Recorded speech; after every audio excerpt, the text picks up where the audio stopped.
Bismillahirrahmanirrahim.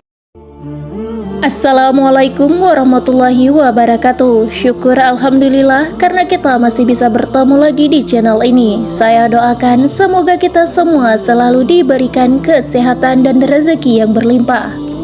Sebagai umat Islam, tentunya kita berlomba-lomba untuk selalu melakukan ibadah dan mengumpulkan pahala dengan amalan-amalan yang baik agar bisa terhindar dari siksaan api neraka. Namun ternyata ada suatu perbuatan yang mampu menjadikan pahala yang telah didapatkan menjadi abu karena perbuatan tersebut. Maka dari itu kita harus selalu berhati-hati dalam melakukan sesuatu, apalagi menyangkut amalan kita yang akan menyelamatkan kita pada hari kiamat kelak. Karena salah satu dosa besar yang bisa dilakukan umat Islam ialah dosa syirik. Akan tetapi ada satu hal lagi yang termasuk syirik ringan dan dapat menghapuskan semua amalan dalam sekejap mata. Perbuatan syirik pastinya sudah sangat familiar untuk kita umat Islam, yaitu perbuatan yang menyekutukan Allah Subhanahu wa Ta'ala dengan sesuatu yang lain. Tentu saja perbuatan ini sangat berdosa walaupun kita lakukan amalan baik lainnya. Syirik merupakan suatu dosa yang sangat besar, jadi mungkin kita dapat lebih mudah menghindarinya. Namun ada satu hal kecil tapi sangat berbahaya yang bisa saja sering kita lakukan tanpa kita sadari. Hal kecil itu mampu menghapus semua amalan yang pernah kita lakukan selama ini dalam sekejap, baik itu amalan salat, puasa, serta ibadah yang lainnya.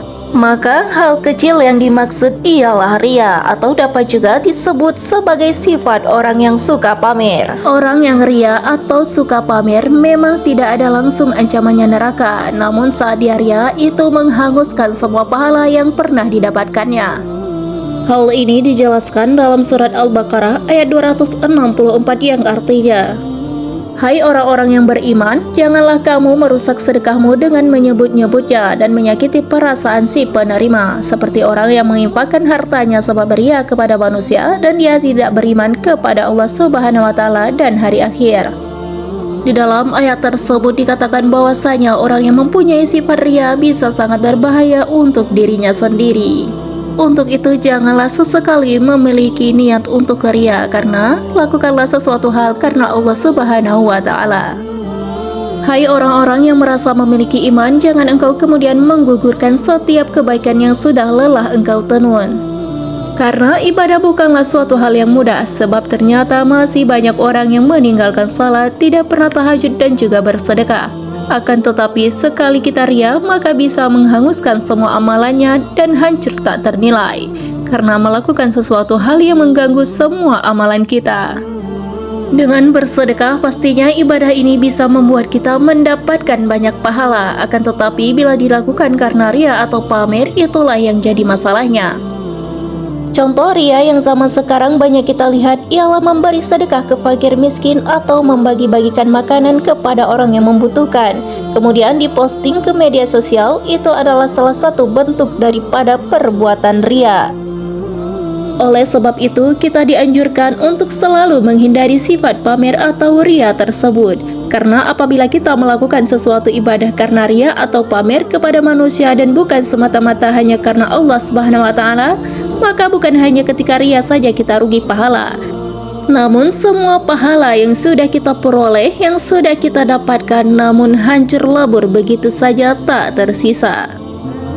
Seseorang yang hanya melakukan ibadah semata-mata karena Allah Subhanahu wa Ta'ala, maka dia tak akan mau manusia lainnya melihat aktivitasnya hanya karena untuk mendapatkan pujian. Karena tidak ada gunanya pujian tersebut melainkan ridha Allah yang kita harapkan, yang mampu menyelamatkan kita di akhirat kelak. Lakukan sesuatu karena Allah, maka Allah akan memberikan yang terbaik untuk hambanya. Sungguh rugi bagi mereka orang-orang yang rajin beribadah namun bukan karena Allah, melainkan hanya untuk pujian manusia. Semoga kita bisa menghindari perbuatan yang tidak baik itu, karena bisa menjadi bumerang bagi diri kita sendiri. Sesungguhnya Allah mencintai hambanya yang senantiasa melakukan kebaikan dengan hati yang ikhlas dan tulus untuk mengharap ridhanya. Pujian manusia tidak berguna baik di dunia maupun di akhirat nanti. Oleh sebab itu, semoga kita bisa menjadi hamba yang patuh akan perintah Allah dan menjauhi larangannya. Semoga kita termasuk orang-orang yang beruntung.